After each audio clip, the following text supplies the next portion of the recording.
Bab 151. Yan. Presiden Yan, maafkan saya. Tang Xiwen menundukkan kepala, ekspresi wajahnya tampak sangat tidak nyaman. Kenapa ini bisa terjadi? Aku, si anak paling bermartabat di Universitas Huda. Kenapa bertemu Chen Yuan seperti bertemu musuh bebuyutan? Kalah dalam basket. Dibandingkan dengan nilai dan latar belakangnya, dia juga kalah. Kalau tidak bisa berpura-pura bersikap memaksa, dia akan dikucilkan. Awalnya, dia ingin mengolok-olok Chen Yuan seperti orang bodoh di tempat, tapi setelah berpura-pura lama, ternyata dialah yang bodoh. Aku khawatir saat dia baru bergabung dengan grup generasi kedua di Seoul. Pria licik ini sudah mengawasi leluconnya dari belakang. Tapi dia tidak mengatakannya. Dia hanya diam-diam mengawasimu berpura-pura menjadi orang hebat di grup. Kau menunggu sampai makan malam amal pukul, malam sebelum kau membuat perubahan mengejutkan. Terlalu memaksa. Dasar pengganggu besar. Tang Xiwen dipenuhi rasa kesal. Memikirkan apa yang kulakukan hari ini, itu mungkin akan menjadi bahan lelucon di kalangan atas Seoul. Dia merasa malu. Apa-apaan ini, tuan muda kedua keluarga Tang, bermain-main dengan petugas keamanan dan menindas teman-teman sekelasnya. Siapa sangka teman-teman sekelasnya sebenarnya adalah seorang ahli narkoba. Diperkirakan berita gosip seperti itu akan segera menyebar ke seluruh kota. Dia benar-benar seperti anjing penjaga hari ini. Semuanya, jangan berdiri di sini lagi. Makan malam amal akan segera dimulai. Bagian pertama adalah lelang amal. Saya rasa semua orang akan sangat tertarik. Barang-barang yang dilelang hari ini tidak hanya termasuk permata, kalung, peninggalan budaya, barang antik, tetapi bahkan ada juga saham perusahaan, penjualan diskon beberapa perusahaan yang bangkrut, dan sebidang tanah. Zhang Haotian mulai mengubah topik pembicaraan. Lagi pula, sangat memalukan untuk terus membahas satu hal. Kebetulan saja lelang amal akan segera dimulai. Mari kita lakukan sesuatu yang benar, semuanya. Lelang amal yang disebut-sebut itu tidak sepenuhnya untuk amal. Kecuali sebagian uang, semuanya akan digunakan untuk sumbangan amal. Sebagian besar orang yang hadir memiliki tujuan lain. Bahkan, proyek utama hari ini adalah likuidasi lelang beberapa perusahaan yang bangkrut. Di Seoul, tak terhitung banyaknya perusahaan yang bangkrut setiap tahunnya. Tutup. Jika itu bisnis kecil, ya sudah. Bahkan jika Anda merugi, ini tidak berlebihan. Namun, kebangkrutan beberapa pedagang umum dan bahkan beberapa perusahaan besar sangatlah rumit. Beberapa di antaranya harus mengajukan kebangkrutan karena tidak mampu membayar utang bank yang besar dan rantai modal perusahaan terputus. Dan kelompok perusahaan ini tidak akan sepenuhnya menghilang. Perusahaan, sebagai aset yang digadaikan, akan dilelang oleh bank untuk memaksimalkan keuntungan. Ini seperti Anda menggadaikan rumah Anda. Jika Anda tidak membayar uangnya, orang dapat menjual rumah Anda. Itu benar. Topik lelang hari ini adalah untuk mengumpulkan kalangan kaya di Seoul, mengakuisisi perusahaan yang digadaikan bank dan perusahaan yang bangkrut, menyelesaikan penggabungan dan akuisisi modal, dan secara efektif mendorong pembangunan ekonomi. Untuk memulihkan kapasitas operasional perusahaan yang telah tutup. Untuk mengurangi tekanan lapangan kerja perkotaan. Menyediakan lebih banyak lapangan kerja. Bahkan para pemimpin tingkat atas pun melelang sebidang tanah berkualitas tinggi. Inilah yang menjadi sorotan hari ini. Baik keluarga Han maupun keluarga Zhang tertarik pada sebidang tanah ini. Bahkan Bapak Cheng dari Tang Corporation dan Shark Life tampak sangat tertarik. Karena berinvestasi di sebidang tanah berkualitas tinggi hampir pasti merupakan bisnis yang menguntungkan. Keluarga Zhang awalnya berasal dari industri real estate, jadi mereka tidak akan pernah melewatkan kesempatan seperti itu. Ketika Chen Yuan mendengar ini, dia sangat tertarik. Dia mengira itu adalah lelang amal. Semuanya perhiasan, lukisan minyak, karya seni, dan hal-hal semacam itu. Sebenarnya, dia tidak tertarik pada hal-hal ini. Mungkin karena Chen Yuan tidak memiliki bakat seni. Dia benar-benar tidak mengerti mengapa lukisan yang sangat biasa bisa terjual seharga jutaan, atau bahkan puluhan juta. Dan itu bukan barang antik. Sama seperti berlian, itu sebenarnya bukan sumber daya langka. Mengapa harganya dinaikkan begitu tinggi? Karena menikah membutuhkan pembelian cincin berlian, menikah membutuhkan pembelian rumah, dan menikah membutuhkan pembelian mobil, yang telah menjadi fenomena sosial yang mapan. Jika Anda tidak membeli hal-hal ini, seolah-olah Anda lebih rendah dari orang lain. Chen Yuan tidak tertarik pada karya seni. Dia juga tidak tertarik pada perhiasan. Dia tertarik pada perusahaan korporasi yang akan dilelang. Terutama yang sudah memiliki skala tertentu. Yang lain tidak punya dana. Dia punya. Aku sangat khawatir sampai tidak tahu harus menghabiskan uangku di mana. Namun, setelah aku membeli perusahaan-perusahaan ini, mereka tidak bisa menjadi badan hukum perusahaan atas namaku, mereka harus diberikan. Kepada siapa aku harus memberikannya? Chen Yuan sama sekali tidak takut perusahaannya merugi. Asalkan ada seseorang yang berani menerima perusahaan yang diberikannya sebagai hadiah. Kau merugi 500 miliar setahun. Dia sama sekali tidak merasa bersalah. Berapapun uang yang kau butuhkan, sekeras apapun kau berusaha, bahkan jika kau idiot, Chen Yuan berjanji akan mengembangkan perusahaan ini menjadi perusahaan kelas dunia. Itu tergantung pada apakah kau berani memintanya. Xiao Ruoyu, Zhao Yuqi, atau Qin Bingsui yang sudah siap di sini. Bukan. Qin Bingsui terlihat cantik, tapi temperamennya terlalu buruk. Bukan keras kepala sama sekali, dia tidak suka laki-laki. Aku berinisiatif memberikannya kepada orang lain, tapi mereka mungkin tidak menghargainya. Saat ini, seorang gadis cantik bergaun malam putih, cerah dan menawan, dengan temperamen ringan, seperti peri, melangkah dengan sepatu hak tinggi merah dan berjalan memasuki lobi hotel. Penampilannya langsung menarik perhatian banyak orang. Dan hampir semua orang mengenalnya. Gao Xuanyin, ternyata dia. Bukankah dia bintang gosip itu? Yang bermain besar di lokasi syuting dan menjadi selingkuhan, dia benar-benar terlihat seperti peri. Aku benar-benar tidak menyangka bahwa sosok seperti Gao Xuanyin akan berani muncul di acara seperti ini. Bukankah dia takut dihakimi orang lain?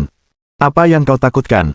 Bukankah kau telah mengikuti berita dinamis di industri hiburan? Gao Xuanyin sudah mulai membongkar rahasia sutradara Tuan Hu, secara terbuka mengungkapkan aturan tak tertulis pihak lain tentang artis wanita, dan sekarang ada pertempuran sengit yang sedang berlangsung. Aku khawatir ini juga merupakan ritme pengumuman kembalinya dia.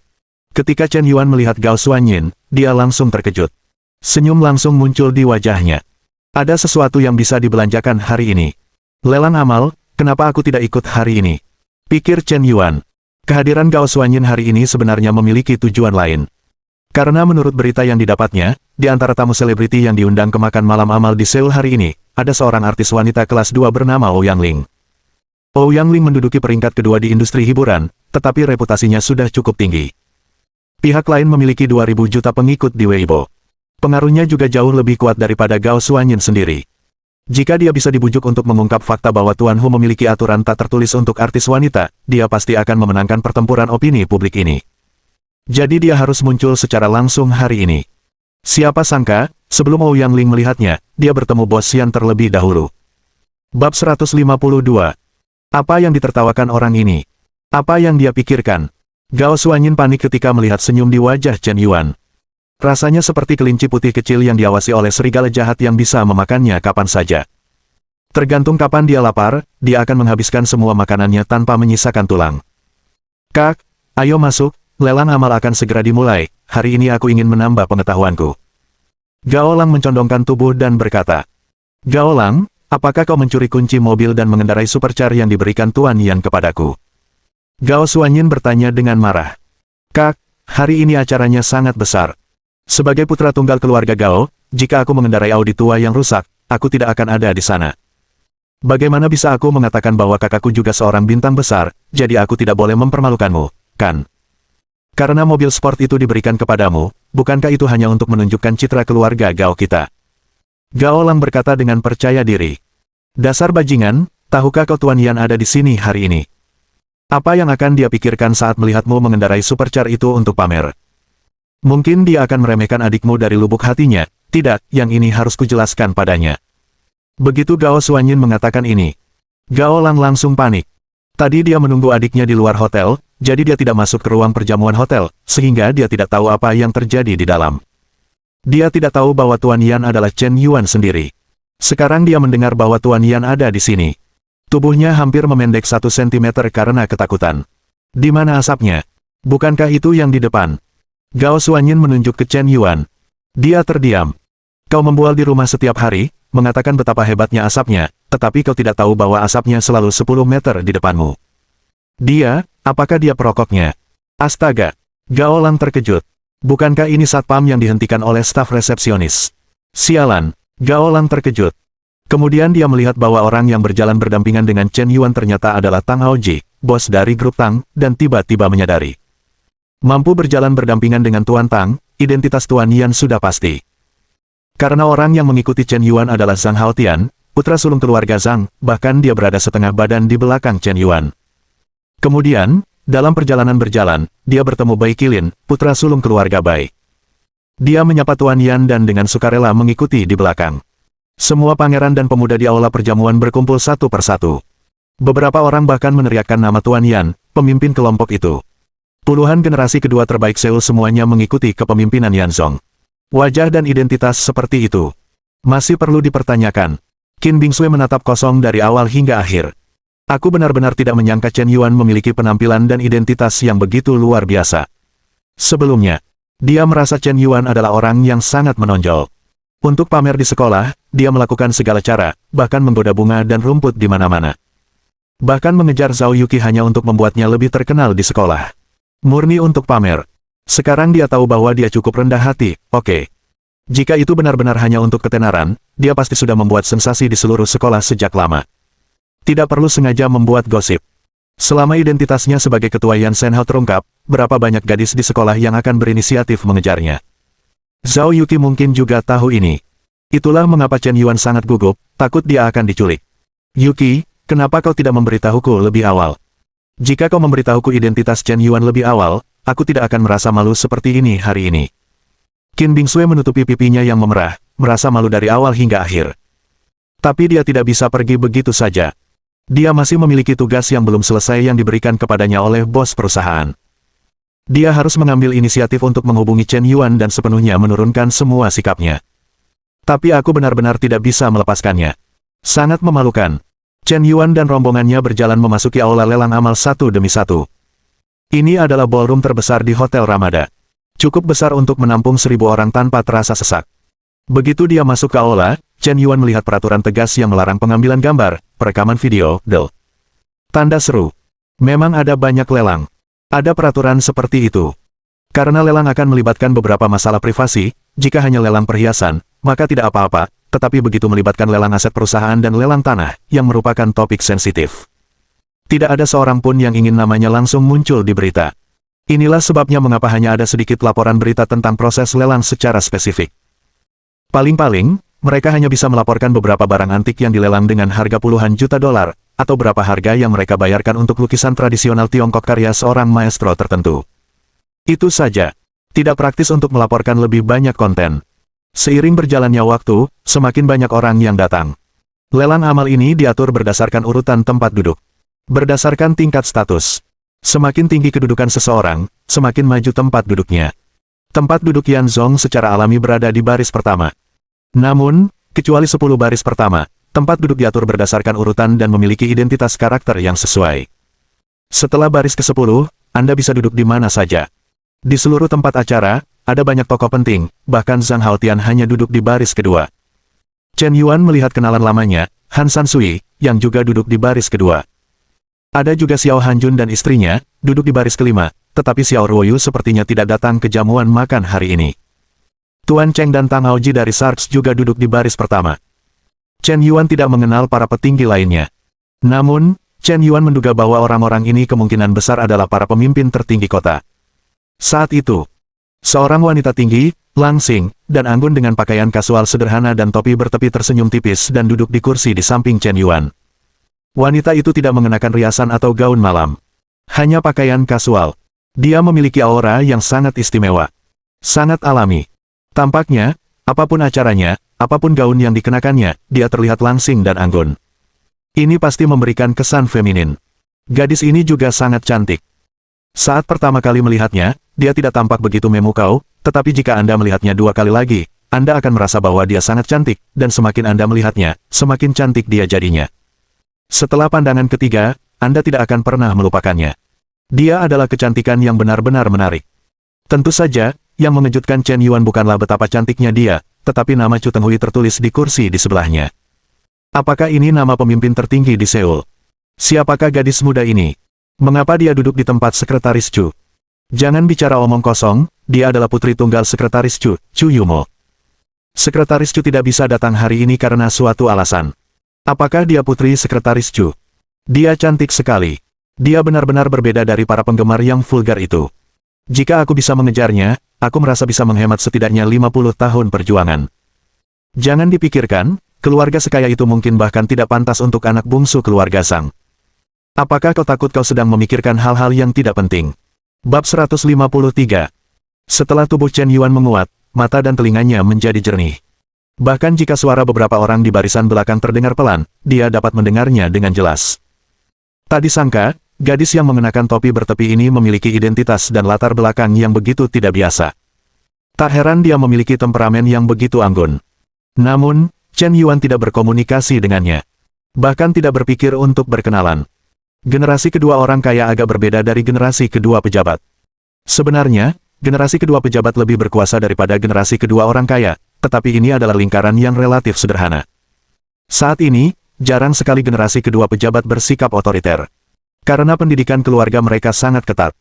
Orang tua memegang posisi penting, dan ada banyak pengaruh yang harus dipertimbangkan. Semakin tinggi posisinya, semakin hati-hati. Jika tidak, sekali tertangkap, ada kemungkinan jatuh ke tempat malapetaka abadi. Masyarakat saat ini berada di era ledakan informasi. Tidak mungkin generasi kedua pejabat bersikap arogan dan otoriter seperti dulu. Itu lebih dari sekadar orang yang mendambakan sayap. Karena beberapa perilaku mereka dapat memengaruhi karir resmi orang tua mereka. Oleh karena itu, dalam keluarga seperti itu, pendidikan keluarga harus sangat ketat. Mereka tidak akan mudah menerima hadiah dari orang lain.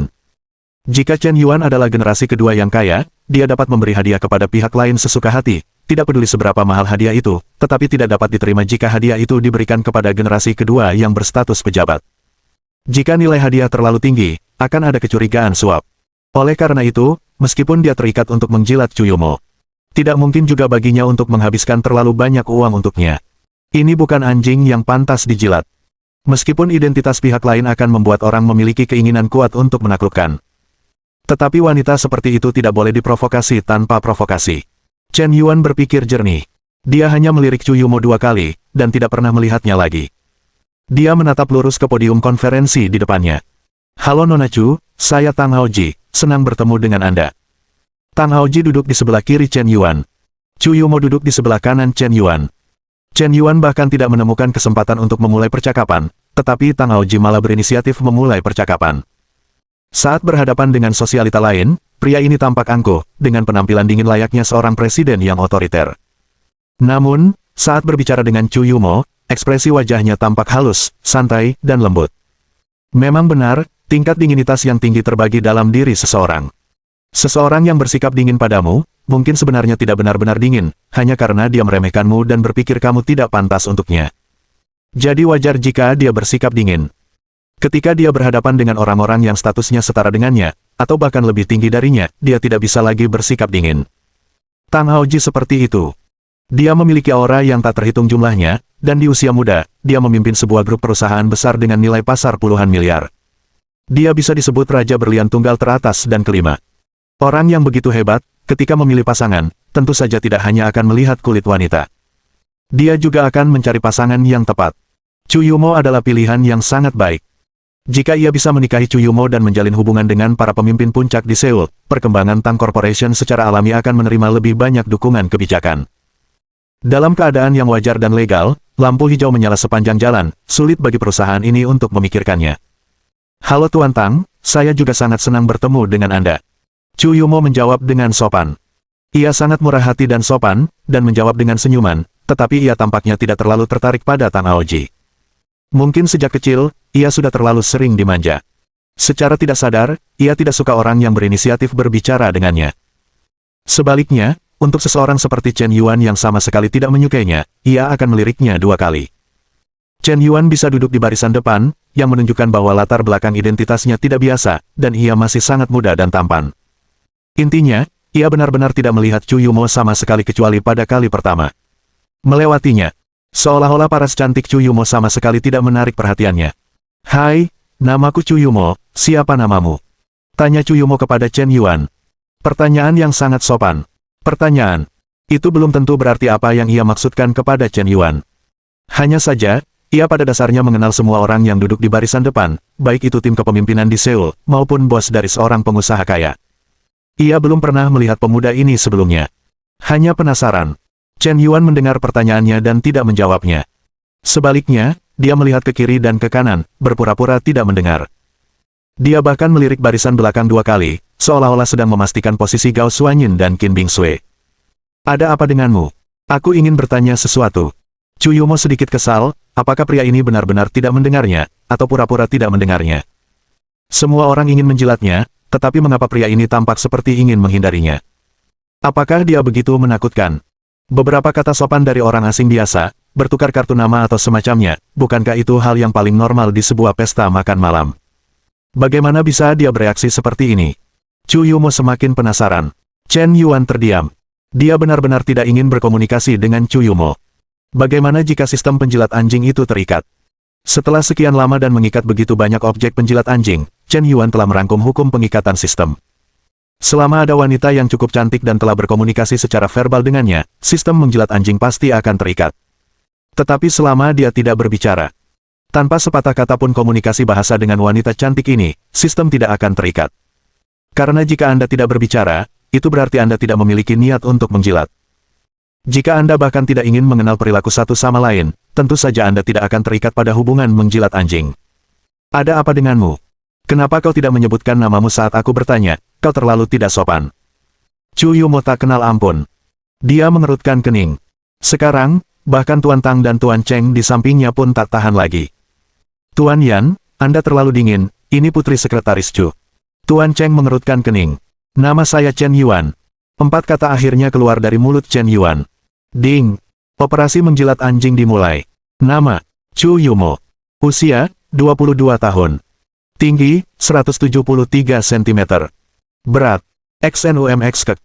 Nilai wajah, 9,1 poin. Tingkat kesukaan gadis terhadap tuan rumah, 0 poin. Titik.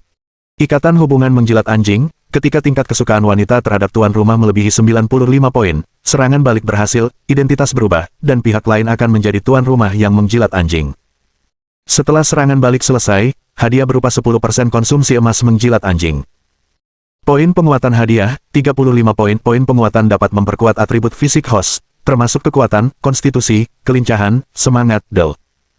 Keterampilan bonus, kemahiran menembak, kemahiran bertarung, kemahiran bermain catur, kemahiran berbahasa Inggris, kemahiran bermain piano, kemahiran bermain guzeng, kemahiran melukis. Sial, aku baru saja menyebut nama, bagaimana ini bisa terikat, dan aku tidak bisa bicara. Chen Yuan sudah tidak bisa mengeluh lagi. Sistem, kau ingin mempermainkanku. Memikirkan putri pemimpin tertinggi kota, seandainya dia menjadi anjing penjilatnya di masa depan. Itu menjengkelkan. Saat itu, ayah mertuanya tidak akan bisa mengganggunya. Dia bahkan akan mengetahui detailnya dengan jelas. Bukankah dia akan terbongkar? Situasi ini sangat berbahaya.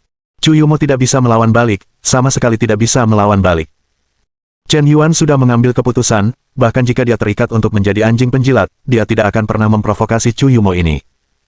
Meskipun dia mahir dalam 7 keterampilan, dia adalah wanita yang benar-benar berbakat. Chen Yuan juga tidak ingin berurusan dengannya. Chen Yuan benar-benar tidak ingin menyentuh gadis seperti ini yang tidak mampu mengeluarkan uang untuknya, dan akan mempermalukan dirinya sendiri setelah diprovokasi. Dia seperti bajingan berhati nurani yang tidak ingin menyentuh seorang perawan. Tetapi perkembangan sesuatu seringkali tidak berjalan sesuai harapan. Pada saat ini, seorang moderator melangkah ke podium. Bab 154. Astaga, bukankah pembawa acara ini yang Xiao Qian, aktris utama TV satelit Xianyu? Kukira pembawa acaranya adalah pembawa acara stasiun TV provinsi hari ini. Ternyata berbeda.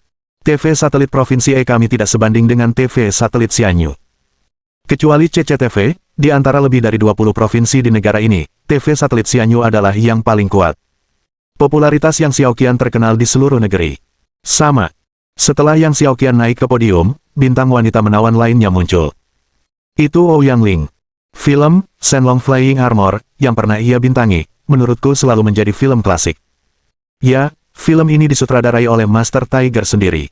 Kudengar pemeran utama wanitanya awalnya Gao Xuanyin, tapi digantikan oleh Ouyang Ling. Kursi-kursi di belakang olah perjamuan. Banyak orang mulai membicarakannya.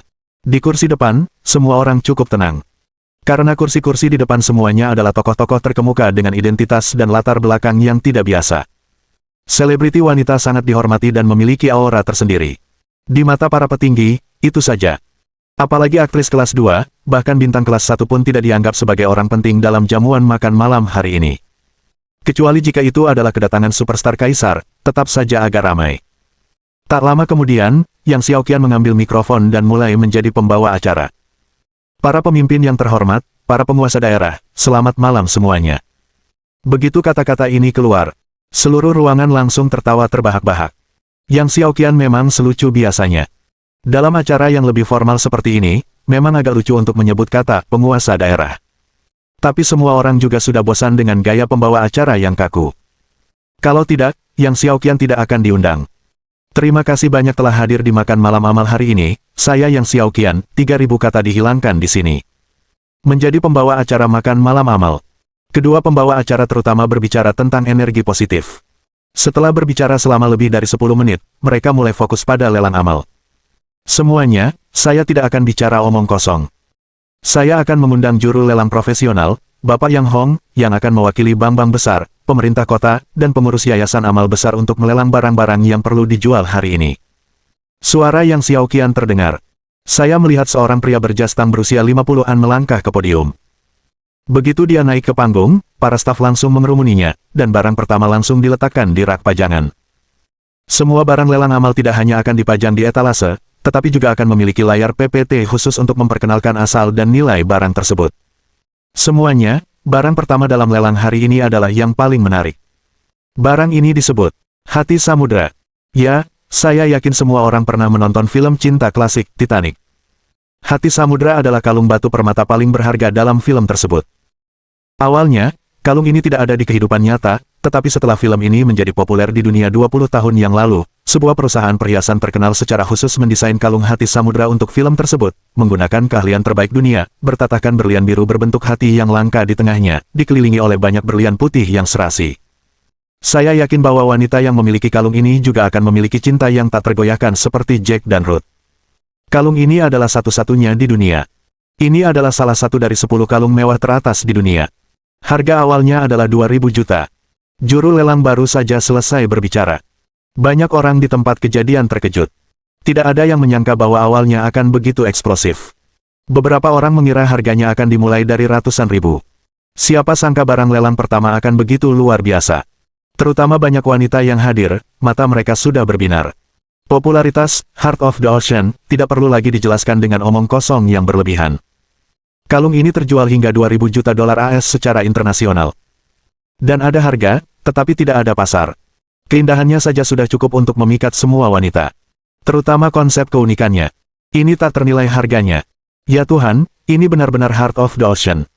Jika ada pria yang mau membelikan kalung ini untukku, aku rela melahirkannya, merawatnya seumur hidupku, dan memenuhi kebutuhannya. Nyonya, jika Anda tidak membeli kalung ini, Anda tidak akan punya anak di masa depan. Tolong jangan melahirkan dengan harga yang Anda negosiasikan di tempat. Jika Anda tidak mampu membelinya, katakan saja, tidak ada romansa tanpa uang, dan cinta yang indah membutuhkan dukungan materi. Qin Bingsui mengerutkan kening ketika mendengar ini.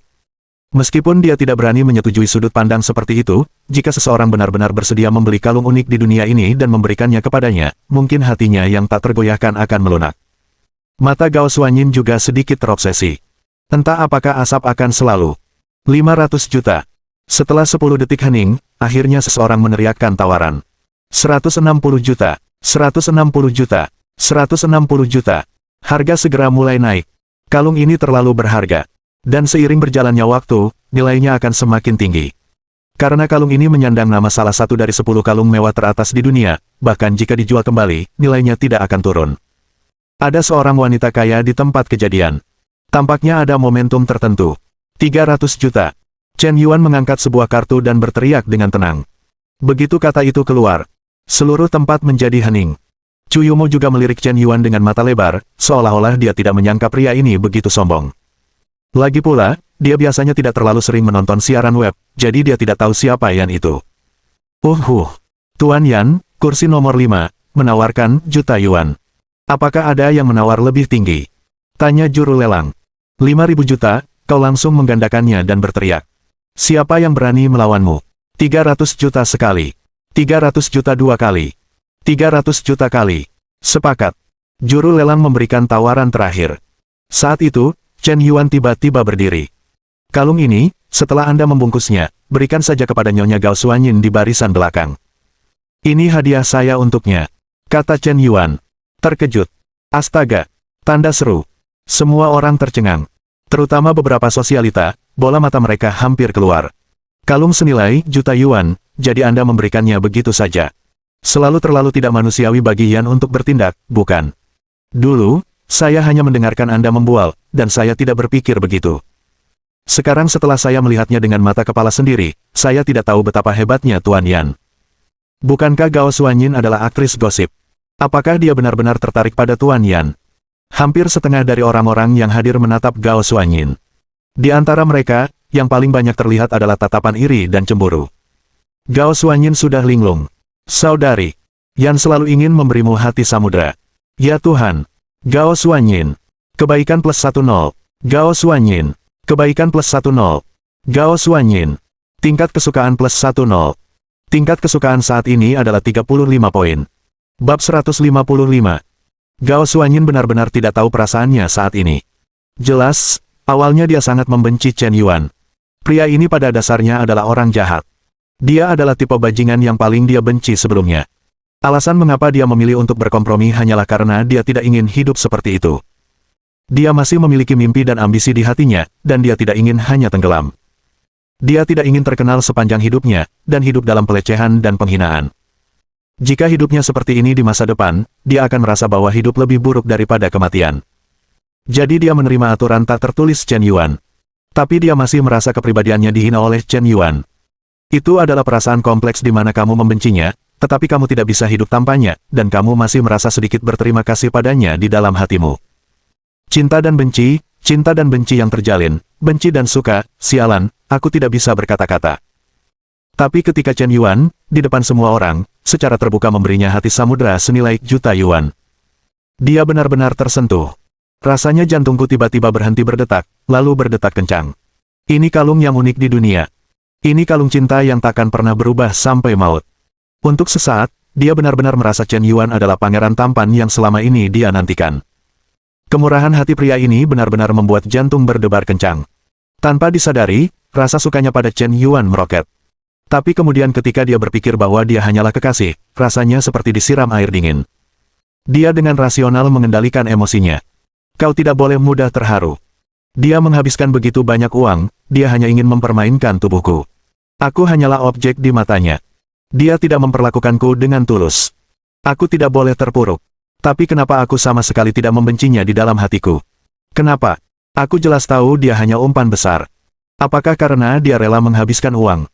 Apakah aku juga seorang wanita yang diperbudak oleh uang? Tidak, bukan begitu. Apapun yang terjadi, aku pasti tidak akan membiarkannya mendapatkannya dengan mudah. Gao Xuanyin sekali lagi menguatkan hatinya. Dia telah mengambil keputusan. Mulai hari ini, betapapun mahalnya hadiah yang diberikan Chen Yuan atau berapapun uang yang dia habiskan, dia akan menerimanya dengan sewajarnya. Karena kau ingin mempermalukanku dengan uang. Kalau begitu, akan kukatakan padamu betapa serakahnya aku. Kau berjanji padaku akan berinvestasi dalam 2 film besar senilai 2 juta dolar, dan rumah kelas 1 milik Tang Chen di kota ajaib. Ini belum selesai, dan aku tidak akan membiarkanmu menyentuhku. Setelah 2 film besar itu selesai, kurasa akan memakan waktu 1 atau 2 tahun lagi, mari kita bicarakan lagi 1 atau 2 tahun lagi, dan lihat apakah kau bisa menunggu. Gao Xuanyin berpikir demikian. Dia juga berpikir sedikit hati-hati, ingin sekali menghukum Chen Yuan. Dia merasa bahwa apa yang dilakukan Chen Yuan hanyalah mempermainkan tubuhnya. Tampaknya tujuan pria untuk menyenangkan wanita juga sama. Tapi Chen Yuan benar-benar tidak berpikir begitu. Menghadiri makan malam amal hari ini tanpa tujuan lain. Hanya untuk menghabiskan uang. Terlalu banyak uang, jangan menghabiskan lebih banyak, merasa tidak nyaman, sungguh keras kepala. Dia benar-benar tidak menggerakkan pikiran-pikiran bengkok itu. Aku tidak tahu apa yang dipikirkan para wanita ini sepanjang hari. Tak lama kemudian, juru lelang mulai melelang barang kedua. Semuanya, barang kedua yang akan dilelang hari ini adalah bola basket yang ditandatangani oleh Kun Kun. Harga awalnya 1000 yuan, dan penawarannya dimulai sekarang. Puff! Chen Yuangang bersiap untuk menawar. Begitu mendengar bahwa Kun Kun menandatangani bola basket, dia langsung kehilangan minat. Dia berencana untuk bergiliran hari ini. Dia benar-benar tidak menginginkan barang ini, jadi jangan berikan padanya. Dan selisihnya agak besar. Barang lelang terakhir adalah kalung mewah kelas dunia, Heart of the Ocean yang bernilai ratusan juta. Detik berikutnya datang bola basket bertanda tangan anak muda. Agak murahan. Tapi Chen Yuan tidak menginginkannya, dan ada banyak gadis yang hadir yang sangat tertarik. Akhirnya, bola basket dengan harga awal 1000 yuan ini terjual dengan harga selangit 15 yuan. Dibeli oleh seorang gadis berusia 17 atau 18 tahun. Semuanya, barang ketiga yang akan dilelang adalah sepatu Cats khas bintang basket generasi Kobe Bryant. Sepatu Cats ini merupakan edisi terbatas global dan sudah tidak diproduksi lagi. Harga awalnya 1 yuan. Penawaran dimulai sekarang. 100.000, 20 juta, 25 juta. Juru lelang baru saja selesai berbicara. Harga penawaran mulai meroket. Mungkin karena kepergian Kobe, sepatu kets khas ini menjadi tidak diproduksi lagi. Yang menyebabkan harga penawaran semakin tinggi. Pada akhirnya, properti itu terjual dengan harga selangit yaitu 170 juta. Sepasang sepatu kets terjual seharga sebuah rumah, Chen Yuan pun tercengang. Mungkin semua orang melakukannya untuk amal. Chen Yuan tidak mengejar bintang, jadi dia hanya bisa memahaminya seperti itu. Selanjutnya, berbagai macam barang menakjubkan dilelang. Ada karya seni, barang antik, jersey bertanda tangan bintang, jam tangan kelas dunia, gelang giok hijau kekaisaran, dan banyak lagi. Chen Yuan tidak terlalu tertarik. Terutama beberapa hal yang membuatnya merasa sedikit rendah diri ketika menerima hadiah. Semuanya, acara utama akan segera dimulai. Lelang 8 barang nomor 70 telah dimulai. Barang ini juga agak istimewa. Ya, ini adalah piano, tetapi bukan piano biasa. Piano 10 besar kedua ini terbuat dari kristal murni. Pada tahun 2008, Olimpiade Dunia dan upacara pembukaan global negara kita, pianis generasi Langshan menggunakan piano ini untuk tampil di hadapan lebih dari 1 miliar penonton, menciptakan kisah hebat bagi generasi tersebut. Kemudian, piano ini dilelang oleh seorang taipan lokal misterius dengan harga 322 juta dolar AS.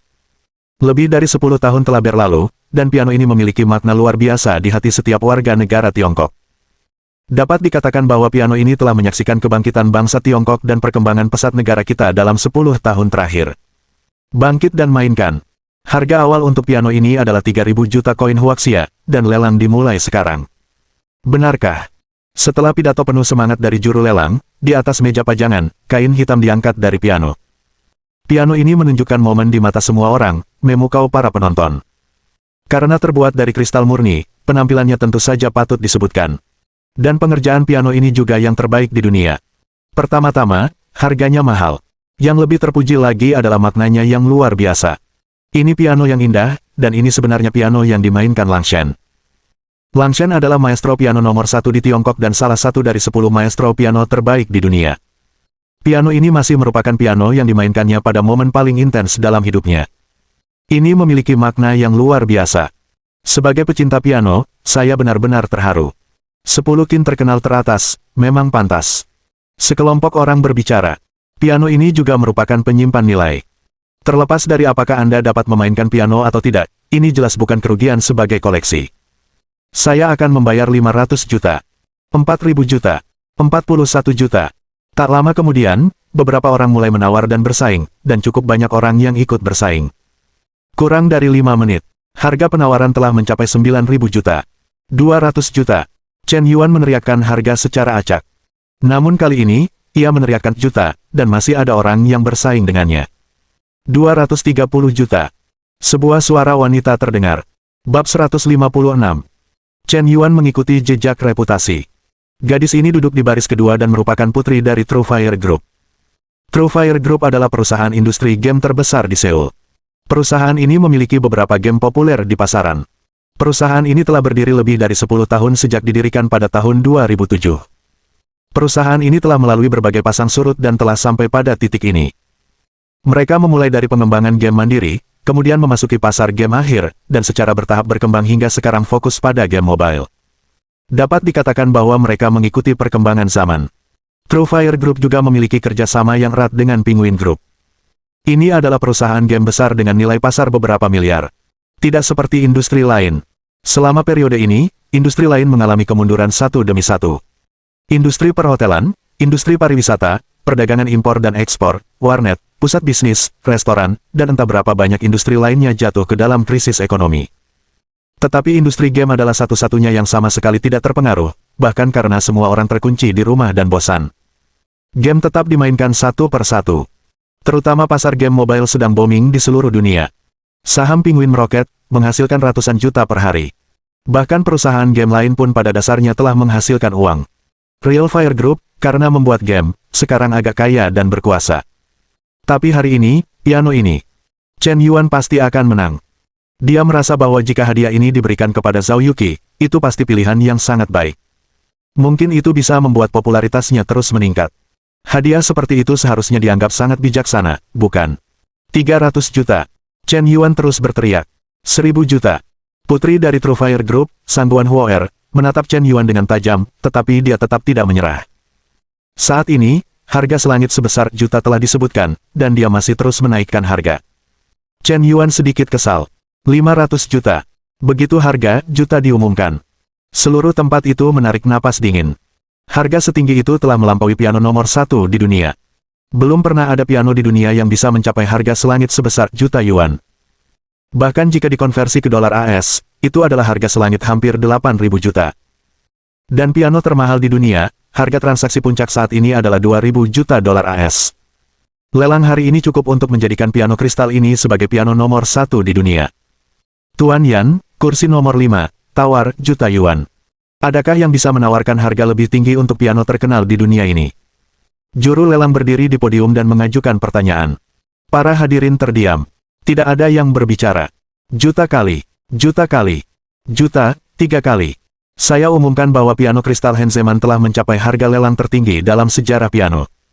Saya ingin berterima kasih kepada Tuan Yan atas dukungannya yang kuat untuk amal. Teriak juru lelang dengan penuh semangat. Sejauh menyangkut karirnya, ini juga merupakan rasa pencapaian untuk dapat menjual barang terbaik di dunia dalam sebuah lelang. Saya tidak tahu apakah Presiden Yan bisa bermain piano. Atau jika ada orang di sini yang bisa bermain piano, Anda bisa memeriksa barang-barang dan merasakan momen sakral ketika Lang Shen memainkan piano di Olimpiade. Presiden Yan mungkin tidak keberatan, kan? Kata juru lelang sambil tersenyum. Dalam sesi lelang hari ini, akan ada pertunjukan piano. Alasan utamanya adalah waktu lelang terlalu lama, dan beberapa program dapat digunakan untuk memeriahkan suasana. Sekalian, periksa barang-barangnya. Tentu saja, jika ada sukarelawan yang merasa bisa bermain piano dengan baik, tidak ada salahnya untuk mencobanya. Tentu saja Chen Yuan tidak akan keberatan. Dia bukan orang yang picik. Ya, sebenarnya, saya tahu sedikit tentang piano. Setelah beberapa hari belajar, mohon maaf jika saya tidak bermain dengan baik. Chen Yuan tersenyum dan berdiri. Di bawah sorotan lampu, berjalan menuju stan pajangan. Apakah Smoke selalu bermain piano? Aku tidak tahu. Kalau kau baru belajar beberapa hari, lebih baik jangan memainkannya. Di antara para sosialita yang hadir, ada lebih dari 1 atau 2 orang yang mahir bermain piano. Lagi pula, mereka tidak punya bakat. Bagaimana mereka bisa kaya? Bos besar seperti Tuan Yan hanya untuk bersenang-senang. Sama seperti Tuan Ma, dia menghasilkan miliaran sebulan dan kekayaannya mencapai ratusan miliar. Dia suka membuat film dan mewujudkan mimpinya menjadi bintang kungfu. Bahkan superstar kungfu pun bisa diundang menjadi pemeran pendukung. Juru lelang juga bertanya dengan santai. Dia tidak menyangka Chen Yuan benar-benar akan naik ke panggung. Bahkan, jika Bos Yan merasa malu, atau jika dia menolak, dia bermaksud mengundang Chu Yumo, yang duduk di kursi nomor 6, ke atas panggung. Putri tunggal sekretaris Chu sangat berbakat sehingga ia benar-benar wanita berbakat di Seoul. Ia mahir dalam banyak keterampilan dan bakat bermain piano. Sejak usia 15 tahun, ia telah lulus sertifikat piano tingkat 10. Kemudian, dalam banyak pertunjukan budaya berskala besar, Chu Yumo juga tampil solo piano. Tingkat pencapaiannya telah mencapai level aula. Jika ia bersedia tampil di atas panggung, pasti akan membuat makan malam amal ini lebih lengkap. Tapi sekarang Tuan Yan sedang di atas panggung. Kalau begitu, undang Chu Yumo setelah Tuan Yan selesai bermain. Jika rokok selalu dimainkan dengan buruk, pasti ada seseorang untuk menyelamatkan suasana, kan? Perlahan-lahan, suasana menjadi tenang. Semua orang sangat kompeten dan berhenti berbicara. Chen Yuan duduk di kursi piano kristal. Saat tangannya diletakkan di atas tuts, temperamennya telah berubah menjadi elegan dan halus.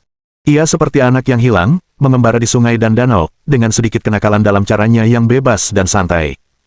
Tapi ketika ia benar-benar serius, kau sepertinya bisa merasakan kesedihan dalam dirinya.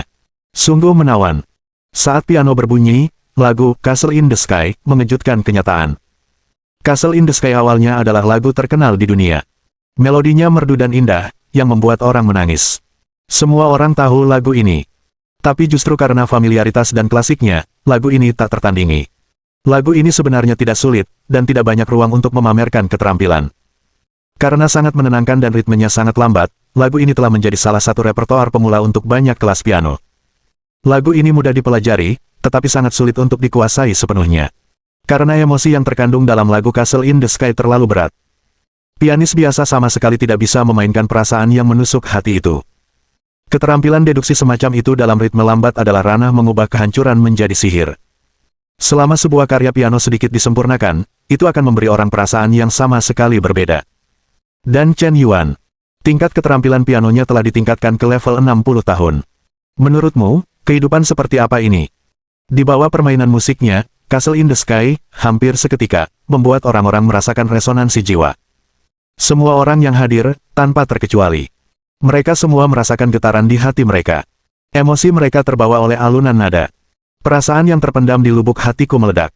Seperti aliran gunung dan tsunami, bagian terlembut hatiku tersentuh. Mereka tanpa sadar teringat saat masih muda dan riang, mereka teringat berlari di saat matahari terbenam, masa muda mereka yang hilang. Masa muda tidak mengenal penyesalan, dan gadis itu, kupikir aku sudah melupakannya sejak lama, tapi mengapa masih muncul di hatiku?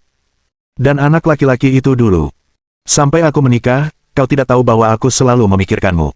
Sentuhan. Sentuhan dari jiwa. Diiringi melodi yang sedih, setidaknya 30% penonton di tempat kejadian sudah meneteskan air mata tanpa menyadarinya. Apakah ini, benar-benar kastil di langit? Mengapa bisa dimainkan dengan sangat baik, bahkan lebih baik dari versi asli kastil di langit yang pernah kudengar? Ini adalah karya piano paling menyentuh yang pernah kudengar, tanpa pengecualian. Pak Yan bilang dia baru belajar piano beberapa hari. Saya sudah belajar lebih dari 10 tahun, tapi saya tidak bisa bermain di level ini. Wah, ternyata saya memang tidak berguna. Bab 157. Terkejut, membara, tercekik. Hati semua orang tidak bisa tenang untuk waktu yang lama. Baru lebih dari 10 menit kemudian semua orang pulih dari suasana sedih. Saat itu, semua gadis di antara penonton memandang Chen Yuan dengan kekaguman dan rasa takjub yang tak tertandingi. Apakah ini Tuan Yan? Dia sangat berbakat, berkarakter, dan kaya. Mengapa ada pria sehebat ini di dunia, dengan segala macam kualitas luar biasa dalam satu orang? Bagaimana aku akan menemukan pacar di masa depan? Jika aku tidak dapat menemukan seseorang seperti Yan Zong, bukankah aku akan merasakan kekosongan besar di hatiku? Seorang sosialita berkata dengan air mata di matanya. Aku tidak tahu apakah aku bisa membawanya ke hotel malam ini. Aku tidak ingin memiliki pria ini, bahkan jika hanya untuk satu malam, aku puas. Seorang gadis menggoda dengan penampilan yang sangat tepat waktu berkata dengan tatapan obsesif. Menantu idaman saya adalah Tuan Tang Haoji, tapi sekarang, saya merasa seperti akan jatuh cinta pada orang lain. Seorang gadis berjinjit, terobsesi menatap Shen Hao Yanzong yang bersinar di atas panggung. Kemudian dia menoleh dan menatap Gao Xuanyin dengan tajam. Tak lama kemudian, seperti reaksi berantai. Banyak gadis yang hadir mulai tidak menyukai Gao Xuanyin. Mengapa seorang perokok ulung seperti Gao Xuanyin, seorang wanita rendahan, dan menghabiskan jutaan untuk membelikannya kalung? Di mana letak perbedaan kita dengan wanita jalang ini? Bukankah dia hanya lebih cantik, memiliki temperamen yang lebih baik, sosok yang pantas, dan status bintang? Apa hebatnya dia? Gao Xuanyin. Tingkat kesukaan plus 10. Gao Xuanyin. Tingkat kesukaan plus 10. Tingkat kesukaan saat ini, 55 poin. Menghadapi sekelompok sosialita, putri-putri dari berbagai keluarga, mereka tampak semakin iri. Gao Xuanyin sendiri tidak tahu apa yang terjadi. Ada sedikit rasa puas di hatinya. Pada saat yang sama, dia terkejut untuk pertama kalinya oleh bakat luar biasa Chen Yuan. Ternyata cara pria ini memainkan piano begitu mempesona. Keterampilan pianonya sangat tinggi hingga membuat takjub. Tapi mengapa pria yang begitu luar biasa, pria yang dapat memainkan musik yang begitu murni, tetapi hatinya kotor? Atau, sebenarnya, aku salah paham. Wajah Gao Xuanyin sedikit memerah. Dia sangat malu menyadari bahwa detak jantungnya meningkat terhadap Chen Yuan barusan. Mengapa aku tidak bisa mengendalikan perasaan ini? Selain Gao Xuanyin, Qin Bingsui juga tercengang. Di pesta ulang tahun Zhao Yuqi dulu, kedatangan Qin Bingsui sangat tidak beruntung dan membuatnya melewatkan momen pura-pura Chen Yuan. Tapi kali ini, momen itu kembali.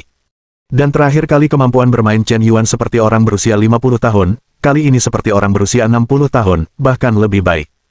Seorang wanita mungkin membenci seorang pria, tetapi dia tidak akan membenci pria yang berbakat. Terutama seseorang yang dia kagumi dari lubuk hatinya. Chen Yuan menamparkan Qin Bingsui dengan keras hari ini. Sejak hari itu, sang pahlawan tidak memulai, sebenarnya, itu selalu kesalahannya. Dia salah paham tentang Chen Yuan. Dia belum ingin meminta maaf, karena takut malu. Setelah mengetahui identitas Chen Yuan, dia bahkan lebih malu. Dan sekarang, dia akhirnya mengerti mengapa Zhao Yuqi menyukai Chen Yuan. Anak laki-laki ini tampaknya memiliki banyak kelebihan. Awalnya, aku tidak berpikir begitu, tetapi ketika aku memikirkannya dengan saksama, dia pandai bermain piano, bola basket, lari cepatnya lebih baik daripada kapten tim atletik, dan berkelahinya sebanding dengan juara tinju. Dia kaya dan tampan, berbadan bagus, temperamen baik, analisis yang begitu serius. Dia terkejut. Ternyata Chen Yuan benar-benar memenuhi semua standar pria idaman. Selain sedikit flamboyan, pria ini tampaknya benar-benar tidak memiliki kekurangan. Bagaimana mungkin tidak ada gadis di sekitar pria yang luar biasa seperti itu? Musiknya begitu murni, dan dia pasti juga orang yang murni hatinya. Dia bisa memainkan perasaan yang menusuk hati seperti itu. Dia pasti pernah mengalami keputusasaan, kegelapan, dan rasa sakit. Mungkin, aku belum masuk ke dalam hatinya. Aku benar-benar tidak tahu. Mengerti bagaimana perasaannya. Aku tidak tahu kisahnya, jadi kualifikasi apa yang kumiliki untuk menilai orang lain. Kota di Langit, karya Chen Yuan mengingatkan Qin Bingsui pada masa lalunya yang tak tertahankan. Selama bertahun-tahun, dia tidak pernah berani mematikan lampu dan tidur. Karena mematikan lampu, dia merasa diselimuti kegelapan. Biarkan dia tercekik, biarkan dia putus asa, biarkan dia menderita. Dalam Kota di Langit, karya Chen Yuan, dia tampaknya telah menemukan jiwa yang sama kesepiannya. Ternyata mereka saling beresonansi. Mungkin, Chen Yuan adalah tipe orang yang sama dengannya. Hanya setelah hatinya dipenuhi luka barulah dia membangun cangkang keras di luar. Melalui karya ini, dia tampaknya telah menemukan seorang pendamping yang dapat membawanya dari bayang-bayang gelap ke terang. Qin Bingsui adalah orang yang sangat ekstrim. Ketika dia membenci seseorang, dia akan sangat membencinya, tetapi ketika kesannya terhadap seseorang berbalik, tingkat kesukaannya akan meningkat drastis. Qin Bingsui. Tingkat kesukaan plus 100. Tingkat kesukaan saat ini, 5 poin. Sial. Chen Yuan melihat tingkat kesukaan Qin Bingsui meningkat 100 poin seketika. Hampir terkejut. Apa yang membuat wanita ini begitu gila? Mungkinkah kau juga terpikat oleh bakat kakakmu? Bermain piano benar-benar dapat meningkatkan tingkat kesukaanmu sebesar poin. Benar saja, dalam beberapa kesempatan khusus, bakat lebih efektif daripada uang. Ketika semua orang punya uang, meskipun kau punya lebih banyak uang daripada orang lain, itu tidak cukup untuk mengejutkan penonton. Uang ditambah bakat. Itu berarti kau bukan hanya sekadar orang kaya. Kau masih memiliki arti. Ada perbedaan mendasar antara orang kaya yang memiliki konotasi dan orang kaya tanpa konotasi. Keluarga kaya, seorang pendatang baru. Latar belakangnya berbeda. Keterampilan piano Chen Yuan tanpa diragukan lagi menunjukkan kepada semua orang bahwa dia bukan hanya seorang pendatang baru. Hanya seorang taipan kaya yang telah menerima berbagai macam pendidikan privat sejak kecil yang bisa begitu luar biasa. Chen Yuan kembali ke tempat duduknya. Chu Yumo di sebelahnya mulai berbicara dengannya lagi. Aku tidak menyangka kau bisa bermain piano dengan begitu baik. Kenapa tidak kita berteman di WeChat? Sebenarnya, aku punya beberapa pertanyaan tentang keterampilan profesional dan aku ingin meminta saranmu. Kata Chu Yumo, lalu mengeluarkan ponselnya setelah berbicara. Maaf, aku lupa membawa ponselku. Chen Yuan dengan santai mencari alasan dan menolak. Sebenarnya, ponselnya ada di saku celananya. Dia benar-benar tidak ingin berurusan dengan Chu Yumo. Chu Yumo. Tingkat kesukaan plus 10. Chu Yumo. Sangat terharu plus 10. Chu Yumo. Tingkat kesukaan plus 10. Tingkat kesukaan saat ini, 30 poin. Ada apa? Chen Yuan terkejut sejenak. Menolak seorang gadis untuk berteman di WeChat justru dapat meningkatkan tingkat kesukaannya. Operasi genit macam apa ini? Sebenarnya, Chen Yuan tidak tahu. Karena statusnya, Chu Yumo sering didekati oleh orang-orang yang berniat jahat. Di masa lalu, seseorang memanfaatkan dirinya sebagai putri sekretaris Chu. Kejadian itu hampir membuat ayahnya mendapat masalah serius. Baru kemudian dia menganggapnya sebagai peringatan. Dia waspada terhadap pria manapun yang sengaja mendekatinya. Sebaliknya, dia sangat lega dengan tipe orang yang sama sekali tidak menyukainya, karena itu menunjukkan bahwa orang tersebut tidak memiliki tujuan lain. Dia hanya suka berurusan dengan orang-orang yang tidak memiliki tujuan. Bab 158. Apa kau tidak membawa ponselmu? Tidak apa-apa, kau bisa melaporkan nomor ponselmu padaku, atau akun WeChatmu, atau nomor pinguinmu.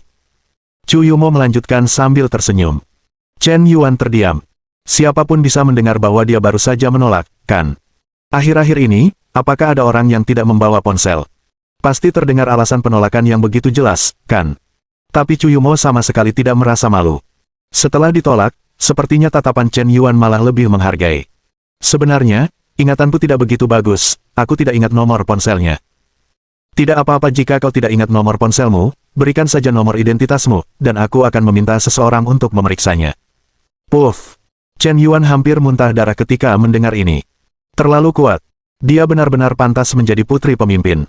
Selama dia mau, tidak ada yang tidak bisa dia dapatkan. Wanita ini agak blak-blakan, sangat kuat. Penampilannya terlihat cantik dan menawan, dan karakternya hanyalah sekelompok orang yang kaku. Kecuali Chen Yuan yang ingin muntah darah. Orang yang lebih ingin muntah darah adalah Tang Aoji. Dengan statusnya sebagai presiden yang dominan, bernilai puluhan miliar, dan perwakilan anak muda berprestasi di Seoul, bahkan jika dia ingin mengejar Chu Yumo, dia harus berhati-hati. Dia ingin menjadi pasangan yang cocok dengan orang lain, untuk membentuk aliansi yang kuat. Tapi Chu Yumo sama sekali tidak menyukainya. Tapi Yan selalu tidak menyukai Chu Yumo dari awal hingga akhir, dan gadis muda ini malah berinisiatif untuk tetap bersamanya. Sangat menyebalkan. Terlalu memilukan. Rasanya seperti gagal. Sepertinya lebih dari satu kepala telah ditindas oleh Chen Yuan. Tang Aoji benar-benar belum pernah merasakan perasaan ini sebelumnya. Dia dulunya adalah orang yang menindas orang lain. Kapan dia pernah dihancurkan oleh orang lain? Karena Chu Yumo memandang Chen Yuan secara berbeda, bahkan mengajaknya bertemu Chen Yuan menjadi semakin tidak nyaman. Dulu aku ingin berteman dengan Tuan Yan. Namun jika Yan selalu ingin merebut wanita darinya, dia masih bisa memalingkan muka dan menolak siapapun. Kak, bolehkah aku memberikannya padamu? Chen Yuan mengeluarkan ponselnya, membuka kode QR WeChat dan memintanya untuk memindainya. Ada perasaan dipaksa. Apa masalahnya jika dipaksa meminta informasi kontak oleh seorang gadis? Mungkinkah fisik rendahan itu muncul kembali? Hidup itu seperti wanita dengan busur, karena dia tidak berdaya untuk melawan, dia hanya bisa menikmatinya. Aku tahu kau membawa ponselmu, kau mau berbohong padaku. Chu Yumo menatap Chen Yuan dengan tatapan kosong. Setelah menambahkannya ke informasi kontak, dia tampak sedikit sombong. Benar saja, dia masih harus mengandalkan kerja kerasnya sendiri untuk mendapatkan sesuatu yang membuatnya merasa puas, dan dia tidak peduli dengan inisiatif untuk mengantarkannya ke rumahnya. Semuanya, barang-barang yang akan kita lelang selanjutnya akan sedikit berbeda dari yang sebelumnya. Bukan perhiasan, giok, seni dan peninggalan budaya, tetapi lelang aset perusahaan yang bangkrut. Perusahaan pertama yang akan kita lelang adalah Big Chat TV. Saya yakin semua orang pernah mendengar nama Big Chat TV. Di masa kemasan platform siaran langsung internet, Big Chat TV pernah menjadi salah satu dari 5 platform siaran langsung teratas di Tiongkok. Dulu, platform ini mampu bersaing dengan platform Shark, dan nilai pasarnya pernah mencapai lebih dari 1 miliar. Kemudian, karena alasan Zongzong, Big Chat TV dinyatakan bangkrut. Big Chat TV pernah dilelang sebelumnya, dan sekarang pemilik Big Chat TV kembali melelang perusahaan tersebut. Harga awal, 100. Setelah juru lelang selesai berbicara, banyak orang terdiam sejenak. Tak disangka, Big Chat TV, yang dulunya memiliki nilai pasar lebih dari 1 miliar, sekarang hanya bernilai 100 juta sebagai harga awal. Tapi coba pikirkan, ekonomi gelembung internet, ketika sedang booming, sangat kacau. Semua jenis investor menghamburkan uang dengan gila-gilaan. Saat cuaca dingin, platform ini juga sangat keren. Jika sebuah platform siaran langsung telah ditutup selama 2 atau 3 tahun, dan semua penyiar telah mengundurkan diri, perusahaan tersebut sebenarnya tidak berharga. Dan ada hutang bank yang belum dilunasi. Jika Anda mengambil alih perusahaan tersebut, itu berarti Anda harus melunasi hutang perusahaan. Sejujurnya, kecuali nama Big Chat TV, tidak ada yang mau menyerahkan perusahaan ini kepada orang lain. Platform siaran langsung internet saat ini, situasinya telah terbentuk. Shark, Longya, Posiin, Kuaishou, dan Bilibili telah terbagi menjadi 5 bagian dunia, diikuti oleh Huajiao, Kuanmin, Momo, Aiki, dan platform lain yang mengandalkan saluran internet yang sudah mapan untuk membentuk skala tertentu. Selama ada platform siaran langsung yang sedikit terkenal, pasti ada perusahaan besar atau saluran modal di belakangnya. Entah mereka punya sumber daya untuk menguras aset, atau mereka sangat kuat, perangkat lunaknya canggih, dan algoritmanya sangat bagus, atau mereka menghabiskan uang dengan gila-gilaan. Orang biasa tidak berani mengambil alih platform siaran langsung semacam ini sesuka hati. Bahkan jika Anda memiliki aset lebih dari 1 miliar, Anda mungkin tidak dapat bermain dengan baik. Terutama ketika pasar telah terpecah. Jika Anda masuk dengan kemauan sendiri, saya khawatir Anda bahkan tidak akan punya apa-apa lagi. Jadi setelah juru lelang menyebutkan harga awal 100 juta, semua orang di tempat kejadian terdiam. Tampaknya tidak ada penawaran sama sekali. Saya merasa raksasa siaran langsung dengan nilai pasar lebih dari 1 miliar ini sekarang kalah dengan sepasang sepatu Kets Kobe. Ironis, tapi juga sangat realistis. Bukannya saya tidak mampu membelinya. Tapi setelah membelinya, saya tidak bisa memainkannya. Jika Anda ingin menginvestasikan lebih banyak uang, itu tidak bisa dijelaskan dengan jelas oleh 3 hingga 5 miliar yuan. 100 juta. Chen Yuan melihat sekeliling. Karena tidak ada yang menawar, biarkan dia yang mengajukan penawaran. Habiskan uang. Dia paling suka melakukan hal semacam ini. Dia tidak peduli apakah dia bisa bermain bagus atau tidak, yang penting adalah hal ini menghabiskan banyak uang. Dengan situasi industri siaran langsung internet saat ini, jika Anda ingin keluar dari pengepungan dan penindasan platform besar, maka Anda harus menghabiskan uang secara gila-gilaan. Menghabiskan miliaran dolar setahun. Bukankah itu mudah? Terutama untuk penyiar besar, jika Anda merekrut satu, Anda harus memberinya puluhan juta setahun. Hanya merekrut selusin atau lebih. Tidak bisakah Anda meminta 5 atau 6 miliar setahun? Ada. Juga biaya perekrutan yang tinggi, merekrut penyiar, merekrut teknisi, merekrut manajemen super, merekrut perencanaan, merekrut operasi, merekrut keuangan, Ada juga biaya besar untuk iklan yang gila-gilaan. Chen Yuan memperkirakan bahwa pembelian platform ini dapat menelan biaya setidaknya 50 miliar setahun. Itu keuntungan yang sangat besar. Baik, Tuan Yan, kursi nomor 5, tawarkan 100 juta. Adakah orang lain yang bersedia menawarkan harga lebih tinggi? 100 juta sekali. 4 juta 2 kali. Benarkah tidak ada yang menawarkan harga lebih tinggi? Ini adalah platform siaran langsung berskala besar dengan nilai pasar lebih dari 1 miliar. Tanya juru lelang beberapa kali. Selain Chen Yuan, tidak ada yang benar-benar ikut menawar. 100 juta. 3 kali lipat, setuju. Saya umumkan bahwa Big Chat TV akan dilelang oleh Tuan Yan dengan harga transaksi 100 juta. Selamat Tuan Yan. Saya harap Big Mao He TV, di tangan Tuan Yan, dapat merebut kembali kejayaannya. Tepuk tangan meriah pun terdengar. Dengan kekuatan yang ditunjukkan Yan Zong saat ini, tampaknya mereka benar-benar memiliki kekuatan untuk mendapatkan bagian di bidang siaran langsung. Tetapi jika Big Chat TV benar-benar bangkit kembali, maka mereka bersaing dengan Hiu. Di seberang Chen Yuan, Tuan Cheng Cheng, yang duduk di sebelah kiri Tang Aoji, menatap Chen Yuan dengan tajam.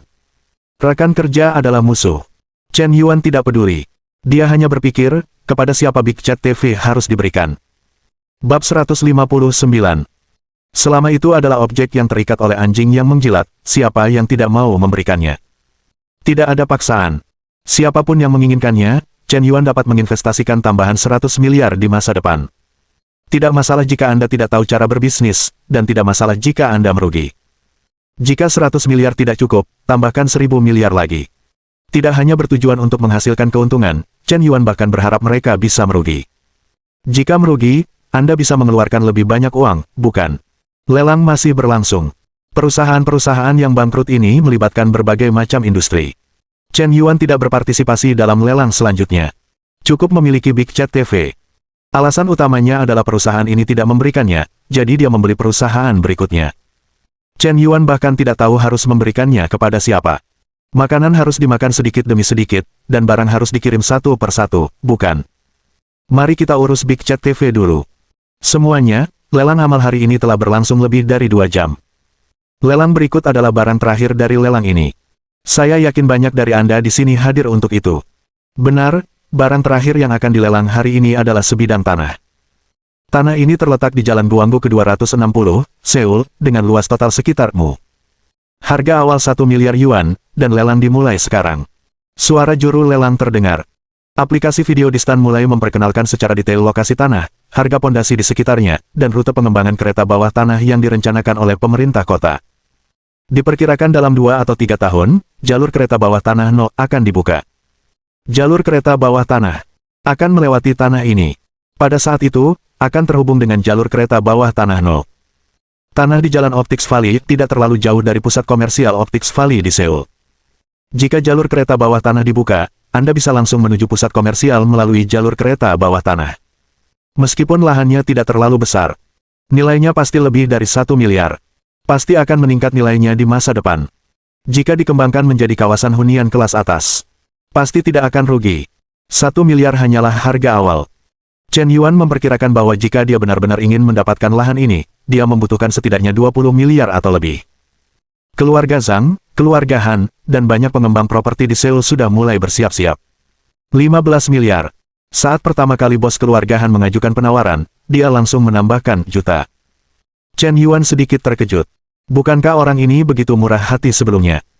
Keluarga Xiao menikahkan putri mereka, menikahi keluarga Han, dan menjual 20,00% saham Yuan Hang Group, dan dia hanya bersedia menawar juta. Sekarang untuk memenangkan sebidang tanah, mereka meneriakkan 15 miliar. Bisakah keluarga Han benar-benar mengumpulkan uang sebanyak itu sekaligus? Atau setelah mengambil dana ini, bukankah rantai modal keluarga Han akan terputus? Tentu saja, yang tidak diketahui Chen Yuan adalah Sebenarnya ada banyak cara untuk menjalankan bisnis properti. Selama Anda bisa mendapatkan sebidang tanah ini dan memegang kontrak penjualan tanah, Anda dapat menemukan bank untuk hipotek. Pada saat yang sama, selama pengembangan properti komersial akan dijual terlebih dahulu. Dengan kata lain, rumah tersebut sudah terjual sebelum pondasinya dibangun. Harga prapenjualan umumnya lebih rendah daripada harga normal, dan akan ada banyak kegiatan promosi untuk penarikan dana cepat. Mereka akan menggunakan dana yang dikembalikan untuk membangun properti. Beberapa pengembang properti akan mengontrak proyek tersebut. Dan pengembang properti besar memiliki tim konstruksi sendiri, dan juga mengoperasikan pasar bahan bangunan, serta proyek dekorasi interior, dan menyediakan layanan satu atap. Pada tahun 90-an, beberapa pengembang properti dapat menggunakan celah hukum komersial untuk melakukan penipuan. Mereka pertama-tama berpura-pura menjadi orang kaya, meminta pinjaman bank, dan kemudian menggunakan uang dari pinjaman bank untuk membeli tanah, menjual kontrak tanah tersebut, dan meminjam lebih banyak uang dari bank lain. Kemudian menipu tim konstruksi dan pedagang bahan bangunan, dan pertama-tama membangun pondasi properti. Setelah itu, gelombang prapenjualan properti dapat dilakukan. Tunggu sampai rumah terjual sebelum melunasi pinjaman. Sebelum dan sesudah. Saya tidak membayar sepeser pun, tetapi saya bisa menghasilkan ratusan juta dengan cara yang tidak jujur. Selama Anda bisa berkedip, apapun mungkin. Namun, seiring perkembangan zaman, pemerintah semakin ketat dalam mengontrol penjualan tanah. Operasi serigala putih dengan sarung tangan kosong tidak lagi realistis. Namun, masih ada banyak ruang untuk manipulasi terkait metode operasi penarikan dana. Beberapa ahli bisnis. Dia hampir mencapai kesempurnaan dalam operasi modal. Dia bisa menghabiskan 100 juta menjadi 1 miliar. Kemudian dia menghasilkan 1 miliar yuan, dan menggunakan metode operasi modal yang sama untuk dengan cepat mengakumulasi aset. Hanya dalam 10 tahun, puluhan miliar, atau bahkan ratusan miliar kekayaan bersih dapat diciptakan. Tentu saja, ada orang yang berhasil memainkan rutinitas serigala putih tanpa modal. Mereka telah melompat dari seorang pembohong menjadi orang yang benar-benar sukses. Ada juga orang yang merusak permainan dan menjadi penipu, menikmati bencana penjara. Chen Yuan tidak memiliki banyak tempat mewah. Dia tidak tahu banyak tentang cara kerja modal. Singkatnya, ada banyak orang yang bersaing untuk sebidang tanah ini. Tanpa disadari, lelang telah mencapai 30 miliar. Chen Yuan ingin bergerak. Namun, dia tidak memenuhi syarat untuk menawar. Dalam proses lelang tanah, perusahaan yang berpartisipasi dalam lelang perlu mendaftar terlebih dahulu. Dan ada aturannya. 1. Para penawar perlu menerima dokumen lelang yang relevan. 2. Untuk berpartisipasi dalam penawaran lelang, para penawar harus mendaftar ke Pusat Perdagangan Properti Kota dan membayar sejumlah deposit tertentu untuk mengakui kualifikasi mereka. 3. Penawar yang memenuhi syarat harus pergi ke Pusat Perdagangan Properti Kota untuk mengambil tanda penawaran dan sebagainya sebelum lelang. Chen Yuan tidak mempersiapkan diri sebelumnya. Tidak ada dokumen yang relevan yang diterima. Jadi lelang tanah terakhir pada dasarnya tidak ada hubungannya dengan dia. Mereka yang berhak menawar semuanya adalah pengembang properti resmi yang telah lulus sertifikasi kualifikasi di Seoul. Pada akhirnya, tanah tersebut berhasil dilelang oleh Longjiang Real Estate dengan harga 32 miliar koin Huaxia. Juru lelang mengumumkan hasil akhir. Banyak orang membicarakannya. Tanah ini sebenarnya dilelang seharga 32 miliar. Saya rasa itu agak terlalu tinggi. Memang, jika lahan ini dibeli dengan harga setinggi itu, bahkan jika properti selanjutnya dikembangkan, keuntungannya tidak akan melebihi 1 miliar yuan, dan sejumlah besar uang akan dikeluarkan, yang akan sangat merugikan vitalitas industri properti Longjiang. Saat ini, bisnis properti tidak semudah dulu. Dulu, jika sebidang tanah dikembangkan, asetnya bisa berlipat ganda beberapa kali lipat. Sekarang hal itu tidak mungkin lagi. Banyak hal menjadi transparan. Sekilas terlihat jelas berapa margin keuntungan yang Anda miliki, tetapi secara relatif, risikonya tidak terlalu tinggi. Saat ini, perencanaan kota dan pembangunan semuanya diatur oleh peraturan, dan informasinya pada dasarnya transparan. Insiden mengerikan di mana bangunan yang belum selesai tiba-tiba menjadi ruang sekolah seharusnya tidak pernah terjadi lagi. Bahkan jika hal seperti itu terjadi, diperkirakan akan ada desas-desus yang bocor beberapa tahun sebelumnya. Mustahil membiarkan Anda menemukan bocoran informasi tanpa hasil. Pukul 10.30 malam. Lelang akhirnya selesai. Tetapi pesta baru saja dimulai. Chen Yuan mengeluarkan ponselnya dan mengirim pesan kepada Zhao Yuqi. Yuqi, bolehkah aku memberimu piano? Zhao Yuqi segera membalas pesan tersebut. Ah, kenapa kau memberiku piano? Bukankah Villano sudah punya piano? Itu pemberian orang lain. Aku menganggapnya sebagai pemandangan yang tidak enak dilihat. Besok, kau singkirkan benda ini dan aku akan mengirimkan piano baru. Zhao Yuqi mengira itu adalah piano merek biasa. Bab 160. Sepertinya Chen Yuan masih lebih peduli padanya, kalau tidak, mengapa dia berpikir untuk memberinya piano? Oke. Zhao Yuqi membalas pesan.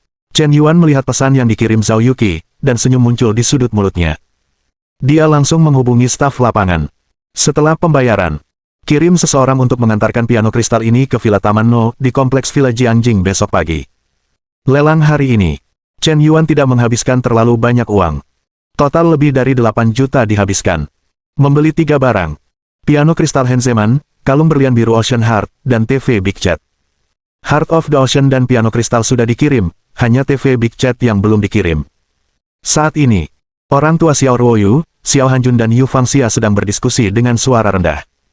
Xiao tua, mengapa aku merasa Tuan Yan memiliki hubungan yang tidak biasa dengan selir selebriti wanita itu? Kalung berlian biru senilai juta yuan diberikan sebagai hadiah. Jika Xiao Yu tahu tentang ini, dia akan sangat sedih. Yu Fangxia, yang masih memiliki pesonanya, mengerutkan kening. Kau tidak boleh memberitahu Xiao Yu tentang masalah ini. Setelah kejadian hari ini, aku merasa identitas dan latar belakang Tuan Yan lebih luar biasa dari yang kubayangkan. Kau tidak tahu seperti apa temperamen putri kita. Aku belum pernah mengalami pemukulan dari masyarakat. Jika dia dan Tuan Yan sampai berselisih, itu akan sangat merugikan keluarga Xiaoku. Sekarang kita berhasil berada di jalur Tuan Yan. Apakah keluarga Xiaoku dapat bangkit atau tidak akan bergantung pada. Melihat gelombang ini, kaulah yang seharusnya membujuk Xiao Yu untuk lebih sering berhubungan dengan Tuan Yan, jangan biarkan menantu kaya seperti itu tergoda oleh bajingan kecil lainnya. Xiao Hanjun berkata dengan mata tajam. Benar, Xiao Yu memiliki temperamen yang relatif tinggi dan tidak mengambil inisiatif. Aku harus membujuknya bahwa ketika dia bertemu pria yang benar-benar baik, dia harus belajar untuk memanfaatkan kesempatan itu. Jika dia tidak berjuang, dia akan menderita cepat atau lambat. Jangan khawatir, aku percaya pada putri kita. Terlepas dari penampilan atau temperamennya, dia tidak kalah dengan Gao Xuanyin, dan dia dan Tuan Yan masih teman sekelas di SMA. Berdasarkan hal itu saja, Gao Xuanyin tidak bisa dibandingkan. Xiao Hanjun percaya pada dirinya sendiri. Dia memiliki ambisi. Mereka yang mencapai hal-hal besar tidak mempedulikan hal-hal kecil. Hubungan antara Tuan Yan dan Tuan Yan tidak boleh putus. Jika tidak, keluarga Xiao kemungkinan akan menghadapi krisis kebangkrutan lagi. Sekarang pasar belum sepenuhnya pulih, grup Xiao Jia Yuanhang masih dalam keadaan tidak stabil. Dengan Tuan Yan yang menemaninya keluar, hanya perjalanan jarak jauh yang benar-benar dapat mengatasi kesulitan. Saat Chen Yuan melihat pasangan keluarga Xiao, dia langsung terstunet. Canggung. Tak bisa berkata-kata. Sedikit bingung. Rasanya seperti dia baru saja berpacaran di depan ayah mertuanya, dan kemudian ketika dia membeli hadiah untuk pacarnya, dia tertangkap basah. Petik 2. Sialan, kenapa tadi kalian tidak menyadari bahwa orang tua Xiao juga ada di sana? Chen Yuan berencana untuk menghindarinya. Tak disangka, pasangan keluarga Xiao datang sendiri. Yuan Shao, terima kasih Yuan Shao karena telah menyelamatkan keluarga Xiao dari kejadian sebelumnya, dan Xiao di sini untuk mengucapkan selamat. Xiao Hanjun mengambil segelas anggur merah dan meneguknya, seolah-olah dia sama sekali tidak keberatan Chen Yuan memberikan kalung itu kepada Gao Xuanyin. Sebaliknya, dia bersikap sopan dengan sedikit sanjungan. Yuan Shao, aku juga ingin bersulang untukmu. Ruoyu, gadis, sebenarnya telah memikirkanmu beberapa hari terakhir ini. Yu Fangxia juga meneguk secangkir, tetapi tidak memecahkan apapun. Mudah saja, Paman dan Bibi tidak perlu terlalu sopan, Xiao Ruoyu dan aku adalah teman sekelas SMA. Jika kami menghadapi masalah di rumah teman sekelas kami, aku tentu saja tidak akan tinggal diam. Chen Yuan menjawab dengan sopan. Pada saat yang sama, jelas bahwa dia dan Xiao Ruoyu bukanlah pasangan kekasih. Karena bukan pasangan kekasih, maka dia memberikan kalung, hati laut, kepada Gao Xuanyin, jadi tentu saja tidak akan ada masalah moral. Dia seorang bujangan. Tentu saja ingin menggoda siapapun. Dia juga berhak untuk memilih, bukankah itu benar? Singkatnya, Xiao selalu mengingat bantuan Yuan Shao kepada keluarga Xiao saya. Jika Ruoyu tidak tahu, mohon maafkan saya. Xiao Hanjun melanjutkan berbicara dengan sopan.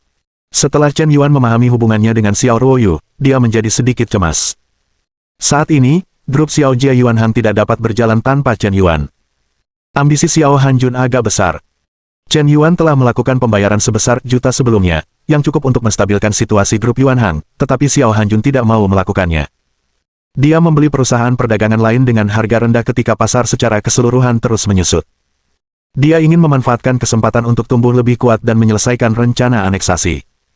Begitu pasar pulih, dia akan menjadi pemimpin grup perdagangan Seoul. Sekarang, pada saat penutupan ini, jika dia kehilangan dukungan Jenderal Smoke. Saya khawatir konsekuensinya akan sangat buruk.